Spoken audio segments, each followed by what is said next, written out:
ఓం శ్రీ పరమాత్మనే నమః. భగవద్బంధువులందరికీ ఈ పాండురంగదాసుని హృదయపూర్వక నమస్కారాలు. శ్రీమద్ రామాయణాంతర్గతమైనటువంటి సుందరకాండ తత్వ దీపికా వ్యాఖ్యకు తామందరకు పునః స్వాగతం. శ్రీమాన్ శ్రీభాష్యం అపలాచార్య స్వామి వారి యొక్క ముఖతః వెలువడినటువంటి ఈ తత్వదీపిక మనం ఇవాల్టి కథా సన్నివేశంలోకి అడుగిడదాం. ముందుగా ఒక్కసారి శ్రీయపతిని కీర్తించుకుని ఇవాల్టి కథా సంవిధానంలో ప్రవేశిద్దాం. ఓం నమో నారాయణాయ. నిన్నటి రోజు చివరిలో బ్రహ్మదేవుల వారు వాల్మీకి మహామునికి ప్రత్యక్షమయ్యారని, వారు రామాయణాన్ని రాయవలసిందిగా ఆదేశించారని మనం తెలుసుకున్నాం. అలాంటి రామాయణాన్ని తెలియచెప్పడం కోసం బ్రహ్మమానసపుత్రుడైనటువంటి నారదుల వారు వేయించేస్తారు. అలా వచ్చినటువంటి వారికి అర్ఘ్యపాద్యాదులు ఇచ్చి ఒక ఉచితమైనటువంటి ఆసనం మీద కూర్చుండజేసి ఆయన్ను ఆ వాల్మీకి మహాముని అడగడాన్ని మనం రామాయణ ప్రారంభంలో తెలుసుకుంటాం. ఎలాంటిది రామాయణం అంటే, ఏకైకమక్షరం ప్రోక్తం మహాపాతకనాశనం అని చెప్తారు. చరితం రఘునాథస్య శతకోటి ప్రవిస్తరం ఏకైకమక్షరం ప్రోక్తం మహాపాతకనాశనం అని పెద్దలందరూ కూడా వేణోళ్ళ ప్రశంసించారు రామాయణాన్ని. అలాంటి రామాయణ ప్రారంభం ఎలా జరిగి ఉండొచ్చు అంటే, బాలకాండలో మొదటి శ్లోకం మనకు తెలుస్తుంది. తపస్వాధ్యాయ నిరతం తపస్వీ వాగ్విదాం వరం నారదం పరిపప్రచ్ఛ వాల్మీకిర్ముని పుంగవం. ఎంత గొప్ప మాట ఇక్కడ మనకి చెప్పబడింది అంటే, రామాయణాన్ని ప్రారంభించాలి అంటే బ్రహ్మ యొక్క ఆదేశం ఉండాలన్నమాట. ఆ రామాయణాన్ని తెలుసుకోవాలి అంటే గురు ముఖతః తెలుసుకోవాలి అన్నమాట. అందువల్ల రామకథను వాల్మీకి ఇంతకుముందే తెలిసి ఉన్నారా అంటే, అంతకుముందే తెలిసి ఉన్నారు. అరణ్యంలో శ్రీరామచంద్రమూర్తి వాల్మీకి ఆశ్రమానికి వచ్చారు అని. ఎందుకంటే రామచంద్రమూర్తి వారి యొక్క కాలంలో వారిని ఎరుగని వారంటూ ఆ భూమండలంలో ఎవరూ లేరు. ఎందుకని? యుద్ధకాండలో మనకు చివరిదైనటువంటి 131వ సర్గ పట్టాభిషేక సర్గలో రామో రామో రామ ఇతి ప్రజానాం అభవన్ కథాః. ప్రజలందరూ కూడా ఏం మాట్లాడినా, ఏం చూసినా, ఏం చేసినా రామ రామ రామ అంటూనే ఉంటారట. ఇది అప్పుడే కాదండోయ్, ఇప్పుడు కూడా అలాగే అంటారు. మనం ఉత్తర భారతదేశంలో ఉన్నటువంటి పల్లెటూళ్ళకి గనక వెళ్తే, వారి ఇంట్లో మనం భోజనానికి గనక వారు పిలిచినట్లయితే, వాళ్ళు వడ్డించేటప్పుడు వస్తువుల్ని చావల్ రామ్ అంటారు. అంటే అన్నం వడ్డించమంటారా రామా అని. దాల్ రామ్ అంటారు, అంటే పప్పు వేయమంటారా రామా అంటారు. లేక సబ్జీ రామ్ అంటారు, అంటే కూర వడ్డించమంటారా రామా అంటారు. పానీ రామ్ అంటారు, అంటే నీళ్లు పొయ్యమంటారా అంటారు. ఆఖరికి దేహాంతకాలంలో కూడా రామ్ నామ్ సత్యహై అనేవారు పాడమోసుకుంటూ తీసుకువెళ్తారు. ఇది ఉత్తర భారతదేశంలో ఇప్పటికీ జరుగుతూ ఉన్నటువంటి పద్ధతి. అంగో రాముడు అంతగా ప్రజలందరిలోనూ కూడా మమేకమైపోయి ఉన్నారు. ఇప్పుడు ఎలాంటి వారిని వాల్మీకి అడుగుతున్నారు అంటే, తపస్వాధ్యాయ నిరతం తపస్వి వాగ్విదాంవరం అని. ఇంకా ఎందుకు ఇలా వాల్మీకి నారదుల వారిని అడగవలసి వచ్చింది? బ్రహ్మదేవుల వారు నీకు రామకథ అంతా కూడా కనబడుతుంది అని కదా చెప్పారు. మరి నారదుల వారిని ఎందుకు అడగాలి అంటే, నారదుల వారు ఉపదేశించినటువంటి రామాయణం అది రామకథే కాదు, బ్రహ్మ విద్య కూడా. సాక్షాత్తు పరబ్రహ్మమే రామచంద్రమూర్తి వారి యొక్క రూపంలో ఈ భూమండలం మీద అవతరించింది అని కదా ఇంతకుముందు మనం చెప్పుకున్నాం.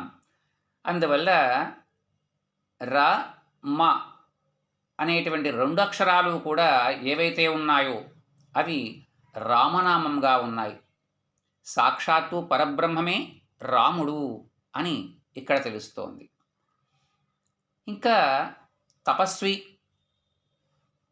స్వాధ్యాయ నిరతుడు, బాగా మాట్లాడగలిగిన వారిలో అంటే వాగ్వేత్తలలో శ్రేష్ఠుడు, మునిపుంగవుడు.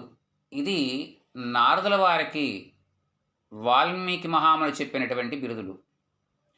ఇంకా ఎలాంటి వారి దగ్గర మనం బ్రహ్మ విద్య తీసుకోవాలో కూడా ఇక్కడ తెలుస్తోంది. ఆచార్యాదైవ విదిత విద్యా సాధిష్టం ప్రాపత్ ఆచార్యవాన్ పురుషో వేద. ఆచార్యుడు బ్రహ్మ విద్య యొక్క ఉపదేశానికి ఆవశ్యకము అని ఉపనిషత్తులు మనకి చెప్తున్నాయి. అందుచేత వాల్మీకి ఇక్కడ రామకథను బ్రహ్మ విద్యను ఈ రెండింటినీ కలిపి నారదుల వారి ద్వారా ఉపదేశం పొందాలి అనే ఈయన వరుసగా ప్రశ్నలు వేస్తారు.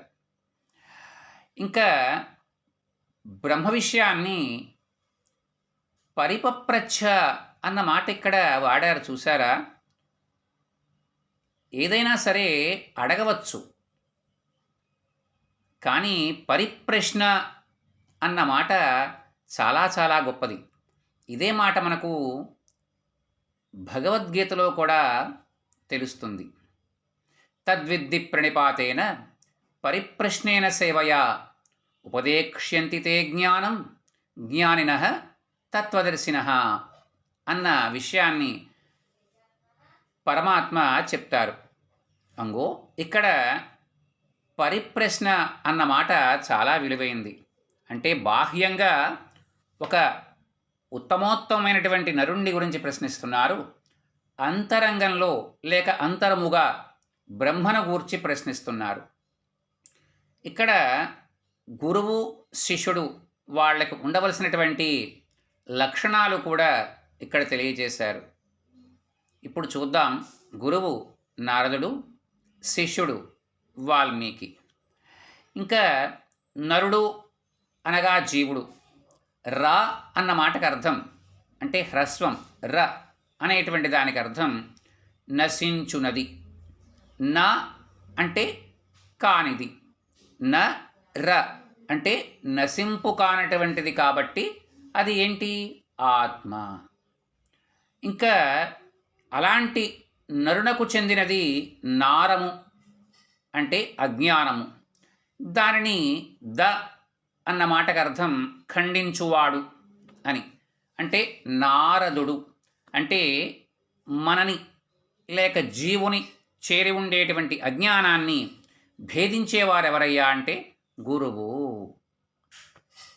ఇంకా రెండవ భావంలో చూద్దాం. నరుడు అన్న మాటకు అర్థం పరమాత్మ. సహస్రనామాలలో కూడా ఈ పదమే ఉంటుంది కదండి. ఇది భగవానుడి యొక్క నామం, అంటే అనంతనామాలలో అది ఒకటి.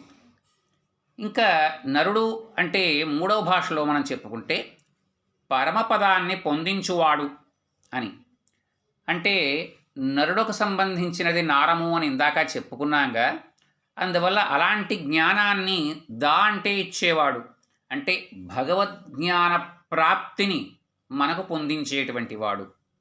ఇలా అజ్ఞానాన్ని ఛేదించి జ్ఞానాన్ని ఇచ్చేవాడు కాబట్టి నారదుడు. అట్టి నారదుడు ఇక్కడ వాల్మీకి ముందు ఆచార్య స్థానంలో కూర్చుని ఉన్నారు. ఇంకా ఆచార్యుడికి ఎలాంటి లక్షణాలు ఉండాలి? ఆయనకు కూడా 3 లక్షణాలు చెప్పారు ఇక్కడ. ఆ మొదటి శ్లోకం చాలా విపులంగా ఉందిగా, తపస్వాధ్యాయ నిరతం అని. తపస్సు అంటే చాంద్రాయణాది మున్నగు వ్రతాల్ని తపస్సు అంటారు. ఇలాంటి చాంద్రాయణాది వ్రతాల చేత శరీర ఇంద్రియ మనస్సుల్ని కృశింపజేసి వేదాధ్యయనము చేత ధర్మ బ్రహ్మ స్వరూపాల్ని ఎరిగినటువంటి వాడు అయి ఉండాలి. ఇంకా తపస్సు అంటే భోగ సంకోచము, మనము అనుభవించేటువంటి భోగాలు ఏవైతే ఉన్నాయో వాటిని తగ్గించుకొని వేదాధ్యయనం చేసేవాడు. మళ్ళా తపస్సు అంటే ఇంకొక అర్థం బ్రహ్మ జిజ్ఞాస. వేదాధ్యయనం చేసి బ్రహ్మ జిజ్ఞాస చేసేవాడు. మీరు బ్రహ్మసూత్రాల్లో కూడా మొదటి సూత్రం ఈ మాటనే చెప్తుంది. అథాతో బ్రహ్మ జిజ్ఞాస, అథ అతః బ్రహ్మ జిజ్ఞాస అని చెప్పబడుతుంది. అంగో తర్వాత మూడవ మాట మళ్ళా తపస్సు అంటే ఏంటో చూద్దాం. యోగము. యోగమును స్వాధ్యాయాన్ని అలవర్చుకునేవాడు.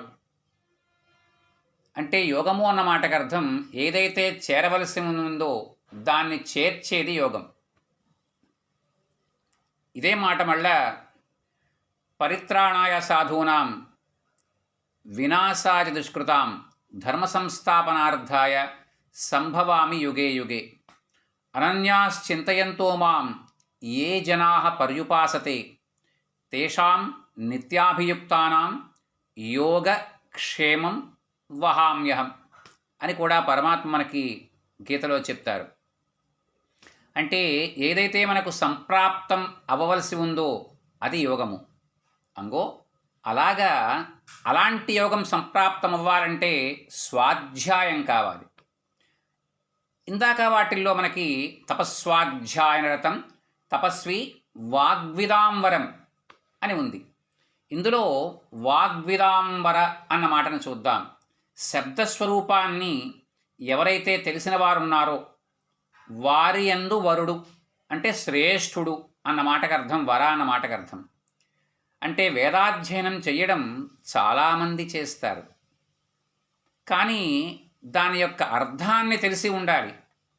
దాన్ని ఇతరులకు వారి వారి స్థాయి భేదాలని బట్టి ఉపదేశం చేయగలిగిన వాడై ఉండాలి. తర్వాత మునిపుంగవం అన్న మాట ఉంది ఇందాక శ్లోకంలో.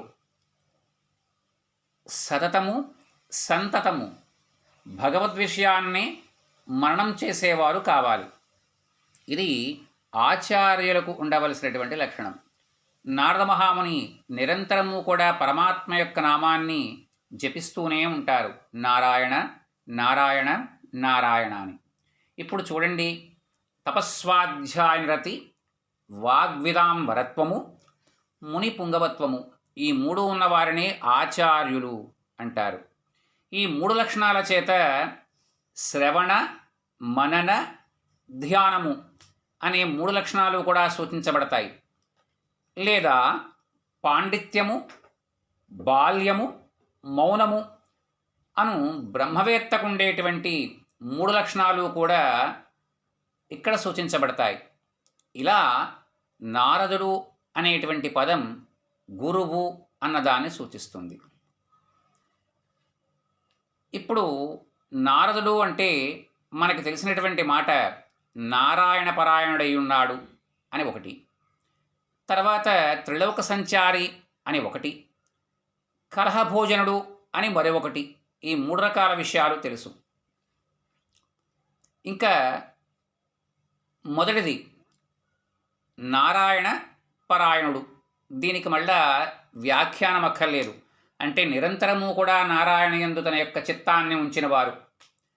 తర్వాత త్రిలోక సంచారి అంటే ప్రకృతి బంధాన్ని వదిలిపెట్టి పైలోకాలకు వెళ్ళి మరల భగవదాజ్ఞ చేత అనుజ్ఞ చేత తిరిగి మరలాంటి వాళ్ళందరినీ కూడా ఉద్ధరించడానికి ఈ లోకానికి తిరిగి వచ్చేటువంటి వాడు, ఇలా వచ్చి వెళ్తూ ఉండేటువంటి మహానుభావుడు.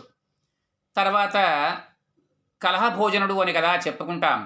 ధర్మాధర్మాలకి జ్ఞానాజ్ఞానాలకి కలహాన్ని కల్పించి ధర్మజ్ఞానాలకి విజయాన్ని సాధించి పెట్టేటువంటి వాడు కాబట్టి ఆయన కలహశీలుడు అని.